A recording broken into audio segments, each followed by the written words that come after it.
So I wanted to share a talk that I've given at a couple of different conferences in the past year. I gave a version of this talk at the Living Soil Summit in Vegas, and then just recently in Melbourne, Australia at a pharmaceutical conference. I started the Cannabis Cultivation and Science podcast over 6 years ago now as a way to bridge the gap between academic research and actual growers. When I first started the podcast, there were very few resources for finding accurate information. And frankly, my initial interviews were less than scientific, but rather folks that I knew that cultivators really wanted to hear from. As the podcast evolved, I refined my podcast to be more research based, but also included cultivators that have been successful in the industry to share, their real world experiences. Because as many of you know, rarely does grow room environment or outside growing conditions reach anything close to what we would consider to be optimal. There's always going to be challenges. There's always going to be compromises. Most of my interviews are with experts who have dedicated their lives to a very specific aspect of horticulture or biology, and I consider them to be much smarter than me. I just try to stay open-minded, always keep learning, and ask the questions that I think most growers would want to know the answers to. And my goal today is not to be exhaustive on any one topic, since I've done over 130 episodes to date, but rather just give some key takeaways, and then folks can go back and find those guests and listen to that particular podcast if they find a topic that's really interesting or they want to know more. Or you can ask questions in the comment section below for this particular YouTube talk.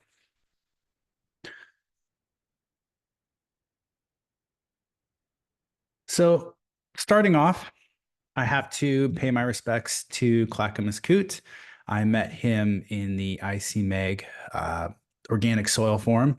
I'm still on there from time to time. And the biggest thing from all of our long conversations and going out to dinner and stuff like that was I learned that as a general range, a quarter cup to a cup per cubic foot is a pretty good place to start for most of your inputs. If your NPK on a particular input is higher, then you probably want to be closer to that quarter cup range. If it's a lower NPK input, then you can probably be closer to a cup. And there's a lot more that goes into balancing there. This is just a very general rule. Coot's also famous for popularizing the Cornell soil recipe.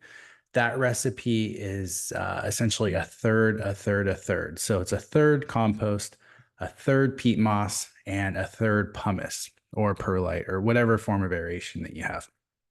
Now we've modified that in our mixes. We've changed that up a little bit for a few reasons. One, because we find commercial compost to be the biggest contaminant in terms of heavy metals. So we've reduced that amount to closer to 15 to 20%.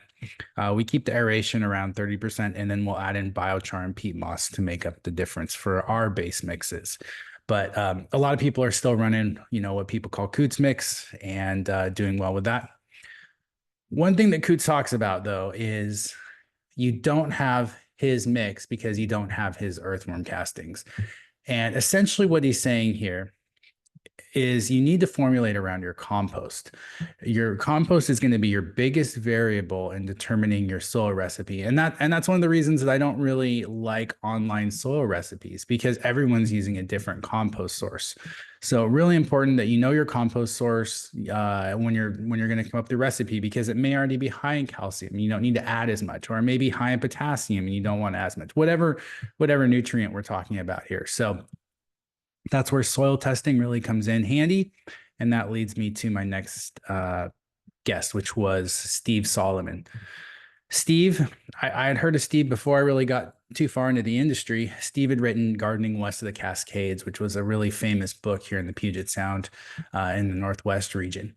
And when he came out with his new book, The Intelligent Gardener, the idea really spoke to me, because as someone who grows vegetables, I wanted to grow the healthiest food that I could. And that was really Steve's focus, is how do we get all the minerals back into the soil in the proper ratios and at luxury levels so that we can grow nutrient dense food. Because if the soil is lacking in calcium, for example, and then we're growing a crop that's low in calcium, the food that we're consuming is not going to have the calcium that we need for our bodies. And in addition, if we're taking that waste and then composting it and then putting it back onto our soil, we're exacerbating this issue of low calcium. So that's where soil testing and soil balancing comes in. And that's something that we really like to do on the cannabis side of things. Now, one thing that I want to highlight is that Steve's soil targets and metrics are for growing nutrient-dense vegetables. That's a really important distinction. He's not as interested in yield, and he's certainly not talking about cannabis. And that's something that he freely shares, and something that we've talked about a lot. So the targets for what we call living soil for cannabis are quite different than the targets for nutrient-dense vegetables, according to his book. Next up is Gaia Palmer. I did a couple different interviews with Gaia. Gaia was such a good friend. He passed away in 2021. I just want to remind folks that if you have friends that are dealing with addiction and depression and things like that, that you reach out to them and connect with them as best you can. Jaya had definitely had some demons, but he was also one of the most intelligent and unique people I've ever met in my life. And frankly, KISS wouldn't exist if it weren't for Jaya. So I want to pay my respects there. And I think his interviews are actually quite interesting, given the fact that many of them he was at the cutting edge of what a lot of these things are that we take for granted now, like VPD and biocontrols and all this stuff. It really wasn't around in the cannabis industry when he started talking about it. And you can kind of hear that in some of my initial podcasts with him. One of the things that Jaya talks about, though, and I think is important to highlight, is that canopy determines your yield.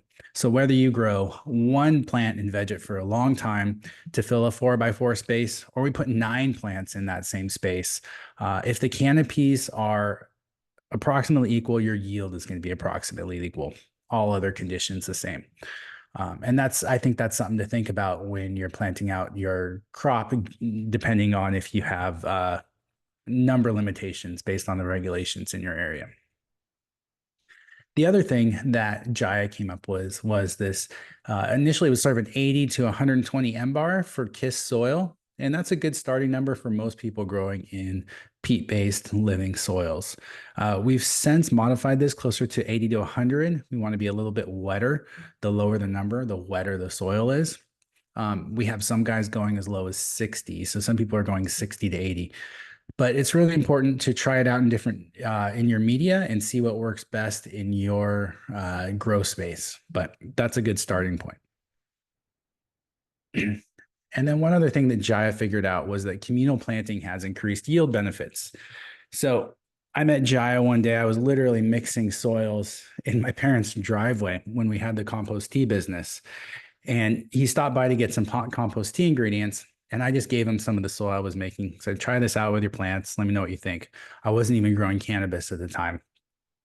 And he came back a couple months later and really was super interested in the soil, because that soil with just water outperformed his program that he was running. I think he was running BioBiz or one of the Botanicare bottled nutrients at the time, some organic line. And so then he started experimenting with this soil and growing in 7-gallon pots. And he took all those pots and put them in a flood tray, kind of all mashed together. And then he noticed that the roots were starting to grow together. And he said, well, why not just put them all in the flood tray? So initially he just filled the flood tray, and then he realized the soil depth wasn't enough.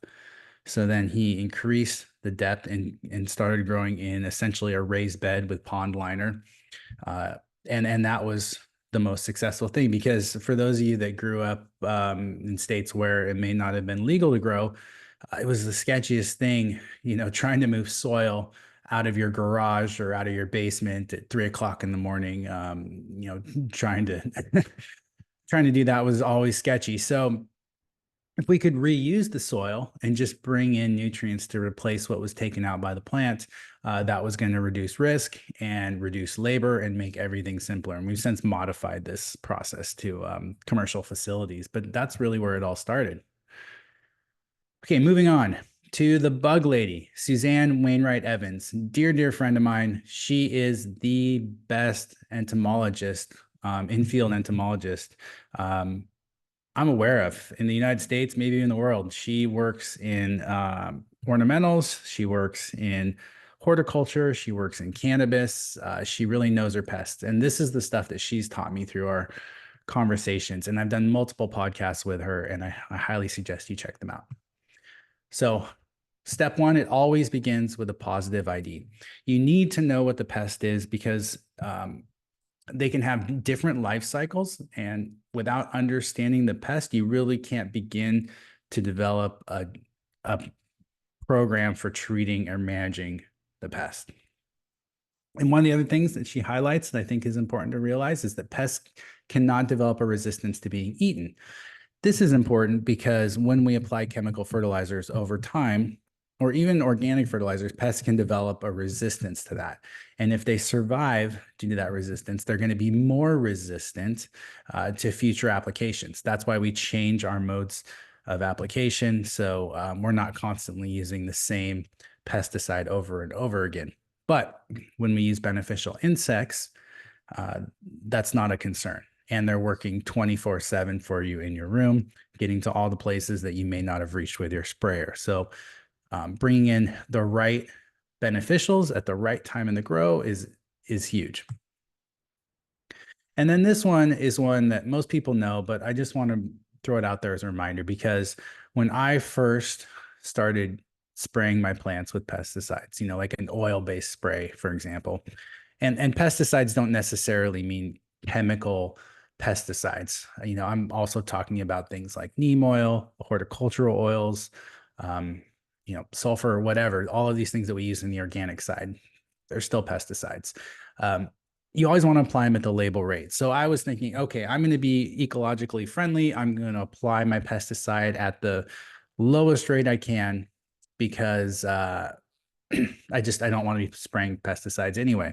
Well, the problem with that is when you apply a pesticide at below the label rate, you're allowing that plant to develop a resistance. This is that issue that I just talked about. So always important to apply at label rates because those label rates are established to give you the maximum killing effect with the minimal risk of phytotoxicity. So you always want to follow the label rates, and they'll usually give you a range, and you could stay at the lower end of the range depending on how much pest pressure you have. But that's always a good idea to make sure to follow those label rates. Those label rates, if it's an EPA registered product, are the law, and you have to follow them, especially if you're a commercial facility. And always make sure to wear the proper PPE as well. One other thing that she mentions I think is important to bring up is that it's best to apply beneficials early when the plant canopy is smaller, when your application rates are lower, and before we get too far in flower. Because if you get into flower, not only can you not really spray anything once pistil development is started, but it's also too late if you have a big outbreak. If you see webbing, for example, from two-spot spider mites, late in flower, you could apply beneficials, but it's probably too late in the game at that point. So it's really a great preventative. I like to do a couple of preventative or maintenance sprays and then bring in my beneficials after I've done a couple rounds of sprays. And then that's sort of my beginning IPM in veg. So always use the beneficials as soon as you can in the plant's life after you're done spraying whatever it is you might be spraying on your plants. And then lastly, Suzanne, there's a ton of bad information online. I see people getting recommendations for their IPM program from Facebook or Instagram or forums. Always good to have an entomologist in your corner or reach out to someone who has access to an entomologist to make sure that you're getting accurate information. And if you have a commercial facility, I've talked to Suzanne about this multiple times. I just had this conversation with her this week where she went and visited a facility that was working with a different consultant who was a rep for a insectary. And basically they were having them over apply the beneficials and they were spraying too many products to where her visit was paid for within a month just from what they were spending on pesticides and beneficial insects because their program was not optimized from a cost perspective. So if you're a commercial facility and you have a robust IPM program, it's always good to have a professional like Suzanne look it over and make sure that you're not overspending too, because people do go that route as well. And then lastly, please don't buy ladybugs. Again, something I thought was ecologically friendly. In fact, they're wild harvested. I did a whole podcast on ladybugs and why you don't want to buy them. It's actually pretty interesting if you want to check that out. But they are wild harvested. They spread disease to native populations. And if you let them go outside, they're probably just going to fly away. So one more thing to think about when we talk about beneficial insects. All right, next is Ben Hartman. This is a book that I think everybody should read. If I owned a commercial facility, I would make all of my cultivators and even all my processors and everyone that worked for me read this book. It's all about minimizing waste and maximizing efficiency. It's all based off of the whole Toyota concept of lean manufacturing. Ben did a great job of converting it into a mental model that works for farming, but really it works for all aspects of your lives. So the whole idea is to reduce muda, and muda is waste, and waste can be wasted food that you didn't get processed. It could be waste in the form of a pile of stuff in the corner of your corner of your room that needs cleaning up. It could be waste in the form of time, like you're spending time trying, like when I had a farm, I would spend time. If I wanted to start a project, it might take me 20 minutes to get all the tools I needed to start the project. And I think, well, shoot, by the time I get all the tools together, I'm not even going to have time to do the project. So that was a waste. And then the last waste is this mental waste, this idea that we have things that are constantly in the back of our head that we know we need to do, and we just don't seem to be getting around to it. That's a form of muda as well. So it's a great way to just be a more efficient grower and more efficient with your time. It's all about getting the right tools in the right location to save time and money. And I will add just a funny story. Over at Gold Leaf Gardens, Nate over there had all his guys read the book, and it was so funny because one of them was coming up to me, Buddha, and he's like, "Yo, I've been getting into this whole lean farming thing. My toilet paper, we were keeping it in the garage. Now I keep it in the bathroom, so it's right there where I need it when I need it." And it's just more efficient, and it's just funny how we can incorporate these things into our lives to be more efficient with our time. All right, Dr. Yoram Kapulnik. He's with the Volcani Institute. He was one of the creators of Dino-Myco, and he really changed my mind about how I felt about mycorrhizal fungi. So what he talked about is, and I think this is important to keep in mind for all microorganisms, whether it's mycorrhizal fungi or Bavaria, trichoderma. When we say these are sort of, think of them more like categories in the sense that they're not all the same product. So for example, the Israeli Dino-Myco comes from a very arid environment. So it has very good drought tolerance. It can handle a wider range of temperatures. So when we're talking about those abiotic conditions, maybe than some of the other mycorrhizal products on the market. And frankly, there aren't that many mycorrhizal manufacturers. Most of them are coming from just a few sources. So that's something to keep in mind too. But with Bavaria, for example, if that particular Bavaria species was discovered on, say, like a grasshopper, that particular Bavaria product may have better efficacy with grasshoppers, but it may not have as good of efficacy with, say, another species of insect. So to say that all Bavaria is going to perform the same is not very accurate. You really need to try out a few different ones and find out what gives you the best efficacy. Now, just to further complicate all of that, we found that some companies some quite popular companies here in the organic living soil space are selling Bavaria that doesn't even have a spore count high enough to allow for any level of efficacy. So you really need to know where you're getting your product and know that that product is good. Otherwise, you're just wasting your money. And I know this because one of my pathologist friends purchased it, tested it, and looked at the spore numbers. And then on the flip side, there's another company, not in the living soil space, but out there that's selling Bavaria. And their claims for spore counts are higher than would physically be possible to fit into that volume of a container. So it's just not even possible. So really important to look for a good source when we talk about buying microbe products.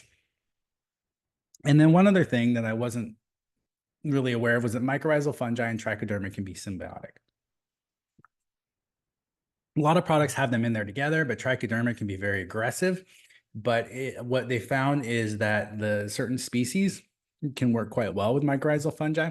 So if you wanted to do a mycorrhizal application, early on when you first transplant a rooted cutting, for example, or have a seedling, then you could follow that up a few weeks later with a trichoderma application, something like Root Shield, and that would be just fine. One other note that I wanted to add here is that, and I'll talk about this more in my heavy metals talk, but there is research that shows that mycorrhizal fungi increases the uptake of heavy metals along with all these other beneficial nutrients. So mycorrhizal fungi has a ton of benefits. I highly recommend checking out the podcast, but keep in mind too that if you're in a state where you're regulated for heavy metals, you may want to just be careful and think about using this because it will increase heavy metal uptake. All right, Don Marshall. Don is a dear friend of mine.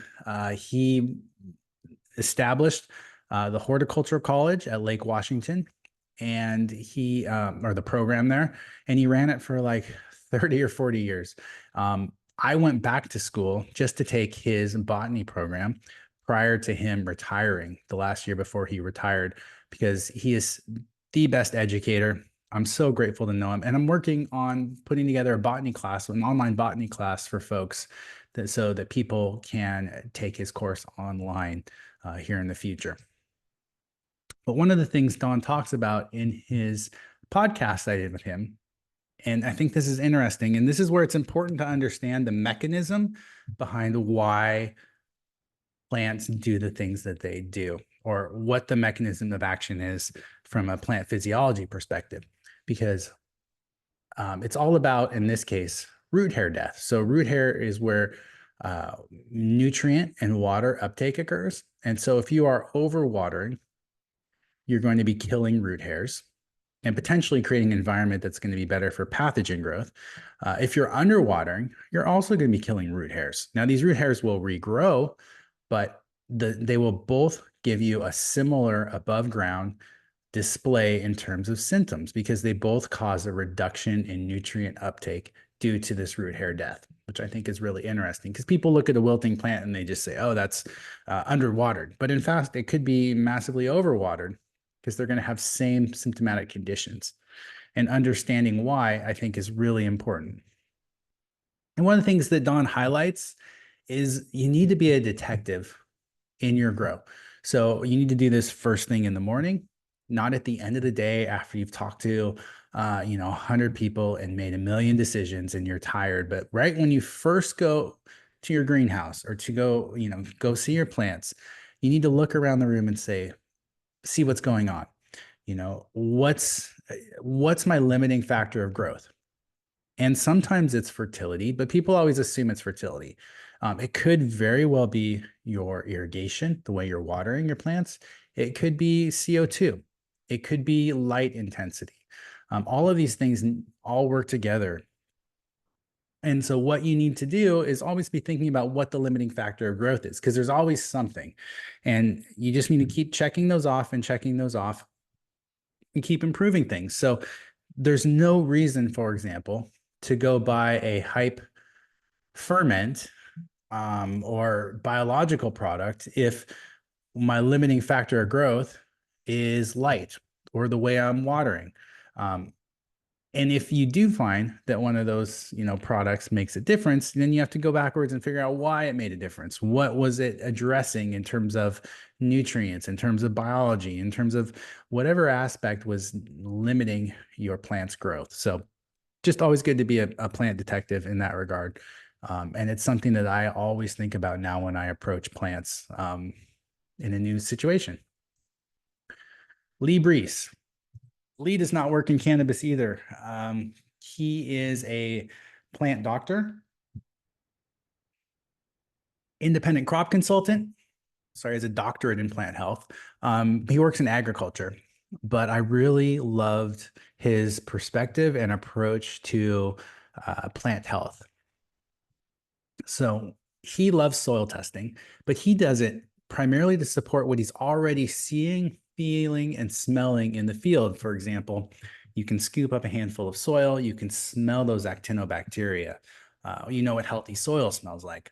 You can feel the tilth of the soil, what levels of sand, silt, and clay are in there. You can see with your eyes visually how the plant is responding to the fertility that it's getting. So the soil testing is really there to support that. And I think that's important. We can't rely solely on soil testing. I think there needs to be some checks and balances between the soil testing and how our plant looks. Because at the end of the day, that soil test really doesn't matter. What matters is our plants and how they're responding to whatever fertility we're giving them. And then the other thing that Lee talks about that I think is important is this idea that ag is not a natural system. You hear people say, well, no one's putting Miracle-Gro out on the rainforest. Yet we're able to grow these healthy, happy plants. What would Mother Nature do? This idea of biomimicry, and imitating what nature does. Well, Mother Nature doesn't have weeds. They're just plants. Mother Nature has pests, what we would call pests. You go out and look around your yard, you'll see that there's insect damage on pretty much all your plants. There's checks and balances there to keep things in place. And what causes those checks and balances is the level of diversity and ecology that is there. But when we talk about growing a particular crop, which means growing one plant primarily to the exclusion of pretty much all others, it's not a natural system. So while we can use what nature does, we want to look at it from the perspective of the fact that it's not a natural system. What is going to make a difference in the health of our crop? And some of those practices, like bringing in organic matter, and mulching, cover cropping, those things make a lot of sense in an outdoor environment. Indoors, where we can control every aspect of a plant's growth or health, it's very much not a natural system, and we want to keep that in mind when we're making decisions about our growth. So I thought he did a good job speaking about that. All right, Brandon Hudson. Brandon works for KISS. He does all the agronomy for us, and he's been growing now for, almost 40 years, I think. So a ton of experience, and he's grown with salts. Now he only grows organics. But he just has a ton of experience. Ran a commercial hemp facility for a long time. And so one of the things that Brandon really talks about and explains so well is this idea of a dichotomous key. And he put together an article. It's on the KISS website. You can check it out under the blog page under Learn. And essentially what it is, it's a mental checklist. It's this idea that Dawn talked about being a plant detective, all laid out for you with mental mapping. So is your problem biotic or abiotic? Is it caused by temperature or sunlight, or is your problem caused by an insect or a pest, for example? He looks at and he explains like all the different deficiencies that you may see from a nutrient perspective, and then how we can address these things. So I highly recommend checking it out. I did have him on the podcast talking about the dichotomous key as well. And one of the things he talks about is just following the science. We're constantly learning. He's one of the more curious people that I've ever met. And he's always challenged me in that regard to keep on learning new things. And so, he just did a podcast with Mr. Grow It recently talking about, myths within the cannabis industry, stuff like white ash. He talks about the science behind that. So really important that we always look to science first rather than what we see on social media or what influencers may be telling us. And then one of the things that Brandon is really good at is pathogen prevention. And he does this by not skimping out on his spray routine, by keeping his space very clean and staying ahead of the game on this. I tend to be a little bit more of a lazy grower, and I'm not as good about this sort of thing. And, it shows here in the Northwest, you have to stay ahead of things with sprays, microbial sprays, for example, if you want to prevent powdery mildew, if you want to prevent botrytis on your outdoor crop. And Brandon's really good about that, staying to a schedule, journaling what he's doing every time he goes into the grow room. So he has notes, and then making sure to stay ahead of it. So something to think about in your grow. Now, as I'm recording this talk, I just recently published a podcast with Dr. Nicole Goce, and she's amazing. She's a pathologist. She's at the University of Kentucky, and the latest podcast has so many gems. This is based off of her first podcast with me, but one of the things she talks about is there's very few cannabis pathogens that are easily identifiable from images. You really need to send them off to a pathologist to make sure that you understand what you're dealing with. So that, just like with insects, so you can come up with a proper plan of action. Recently here in the Northwest, I get this, it looks like powdery mildew, this sort of white covering on the leaf. It's not visible when in the morning dew, but after the dew dries, you'll see these splotches of white. Again, it looks like PM on different places all over the plant. And I looked at it under the dino light with a microscope. I'm not able to identify it. So I sent it off to Dr. Goce, and I can't wait to hear her tell me what it is. The only thing I can think it might be is something related to leaf hoppers, because that seems to be the one thing that's vectoring across these plants. Currently, it's only on my autoflowers. It's not on my photoperiod plants, but I've seen it on them in previous years. So I'm excited to get it identified so I can know how to treat it, or even know if it's something I need to treat. One of the other things she shares is that there's actually 2 species of powdery mildew that can infect cannabis, and one can survive and thrive at a 40% humidity. So it's important to know what you're dealing with so that you can treat it appropriately. And the reason I say this is because traditionally we would say, okay, well, I need to drop my humidity down to a level that PM can't survive. Well, at 40%, not only are you stressing your plant, but in case of this one species of PM, it actually can do quite well. So this is important to know. And then also that these powdery mildew species can have a wide host range, meaning that they can display differently on different plants. So that powdery mildew on your squash is actually probably the same PM that you're getting on your plants. Same with your cucumbers. So it's important to know that because I'd always thought, oh, there's all these different species of powdery mildew. The one on one plant is probably not the one affecting my other plant, but that's not totally the case. Some of these have pretty wide host ranges. And one of the things she mentions is that cucurbits tend to have the same species of PM as cannabis. And that's something she mentioned in the latest podcast. So that was new information to me. So now I'm going to be more careful in the future with my pumpkins, my squash, my cucumbers, and keeping them away from any cannabis crops to make sure I'm not going to get PM transferring across, or staying ahead of the game with my spraying on those plants, because traditionally I will always get PM on my squash plants here in the Northwest. It's rather inevitable. And then this is just always a good reminder, but whenever I go to a new facility, I always like to pop a plant out of a pot, typically in veg, and just take a look at the roots. Do they have white, healthy roots with good root hairs, or are their roots brown and slimy? Is the plant girdling at all because they haven't transplanted, in a proper amount of time? And one of the things is that Pythium is pretty easy to identify. It's typically only an issue on young plants, and they can outgrow it. But these are things that we can start. There are some things that we can identify visually. All right, Dr. Bruce Bugby.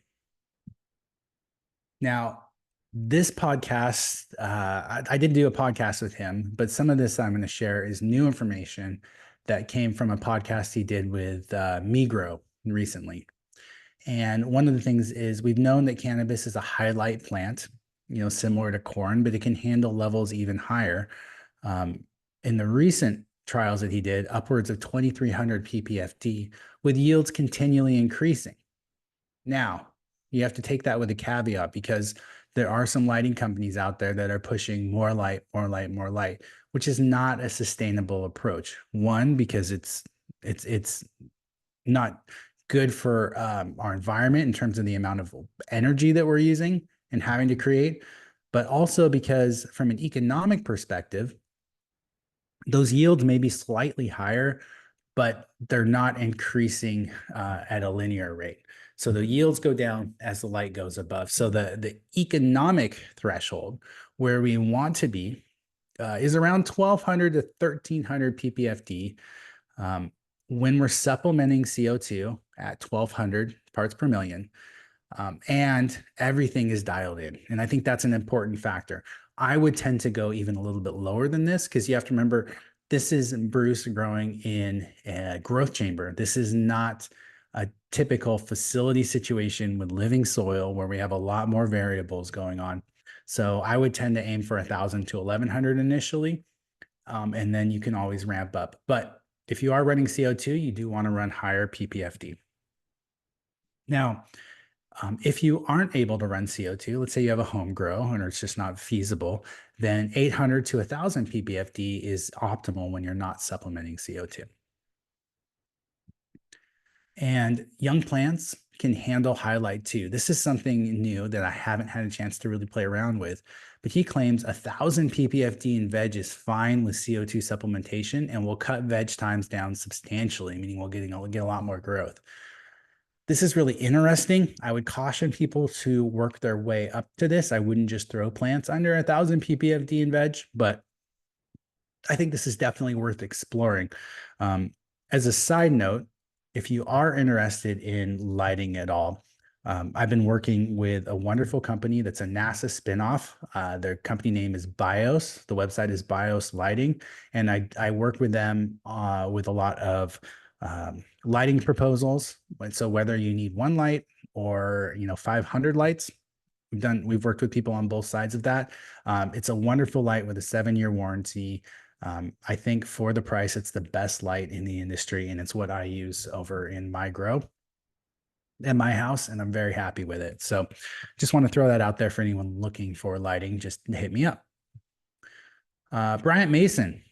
Bryant is another good friend. He is an agronomist. And some of the things that he talks about, I've done multiple lives with him on YouTube. You can check out, as well as interviews for the podcast. But one thing that we both agree on is that pH matters in organics and living soils.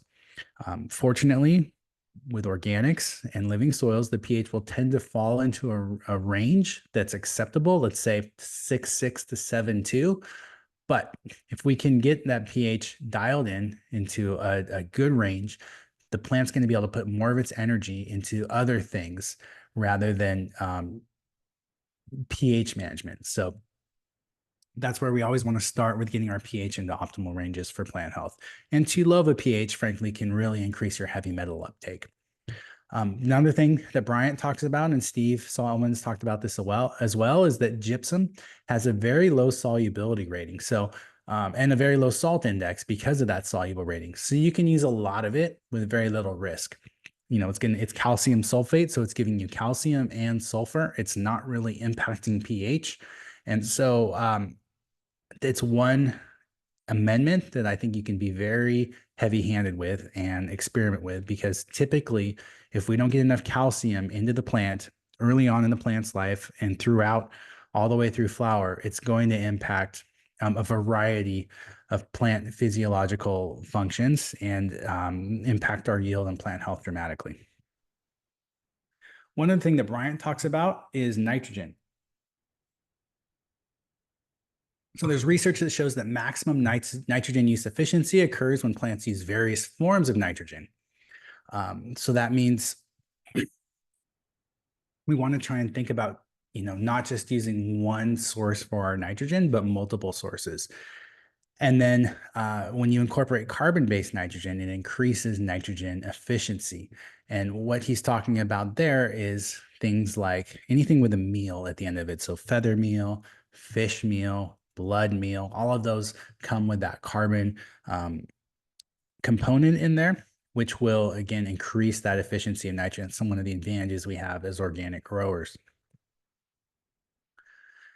And then there's a lot of hype around amino acids.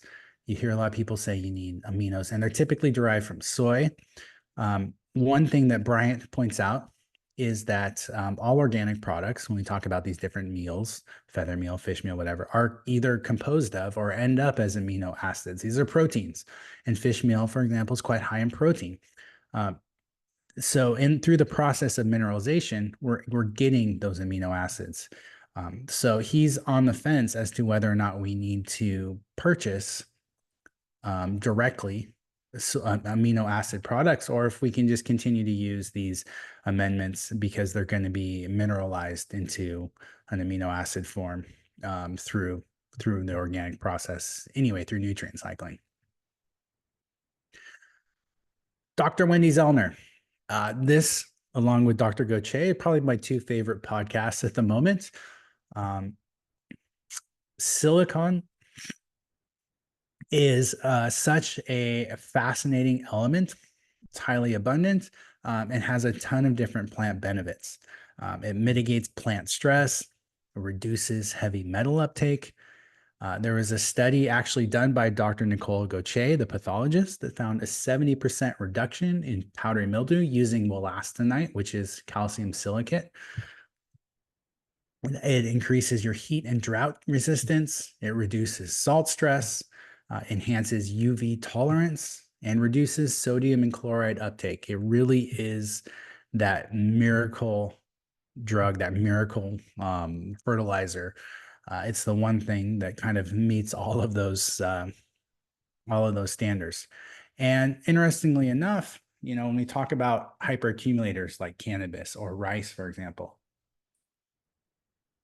if soils have insufficient levels of silicon, then the plant will uptake arsenic through that same pathway. And SI availability varies dramatically based on your parent material and source. And this is sort of the order from most available to least available. So an amorphous form would be something like potassium silicate, that Ag-Sil 16H. I think we sell a pound of it for like $20. It allows you to make up a gallon of liquid potassium silicate. It's what's in most of those, silica products on the market. Just you get to add the water yourself and save a ton of money. And that's one of the best forms of SI from an availability perspective. And then biogenic would be plant-based sources of silica. So things, silica derived from bamboo, for example, would fall under that category. That tends to be the next most available, though you do have to be careful with the potential for heavy metals, for example, with rice hulls. A lot of people like to use rice hulls. Well, that can be quite high in arsenic. So you do have to be careful of your source. And then lastly is crystalline. So that's silicon dioxide. Those are things like salt or quartz, for example. Not salt, sorry, sand or quartz. That's that crystalline form. And those are going to be available more on a period of weeks to months to years, and probably are not even going to be available that first or second cycle even. So if you're adding silica sand, keep in mind that these products are rarely unavailable. One exception to this would be diatomaceous earth. According to Dr. Zelner, it tends to be fairly available to the plant. They've done some research with that, which I think is really interesting. And then this chart here that she shared with us is a good way to compare SI products. So you can convert them so you actually are comparing apples to apples, because it is quite confusing, and all these different forms of SI will offer different levels of actual silicon. And then if you are applying it, she recommends 30 to 60 ppm weekly or 20 to 40 ppm on a soil test. All right. And that is the talk. I really appreciate you guys checking it out. If you do have questions, comment below and I'll do my best to answer them, or send me an email at tad@kissorganics.com. And I really appreciate you guys checking out and supporting the podcast. We do have a Patreon channel for anyone that is interested, that allows you access to the podcasts immediately after I record them. You get the raw interviews with all the information. We also do monthly hangouts where we share our grows and talk with other growers about what's going on, not just in our grows, but in our lives. And then also do a book club. Right now, we're working our way through Teaming with Microbes. We already did The Intelligent Gardener, and we have a few more books on deck. So it's been a lot of fun. Oh, and then we also have a private Discord channel and some other stuff going on. But yeah, so if you like the podcast and you want to support it, it's a really easy way to do it. I think it's as low as $5 a month. You can check it out and get access to all that stuff too. So appreciate your support. Have a great day.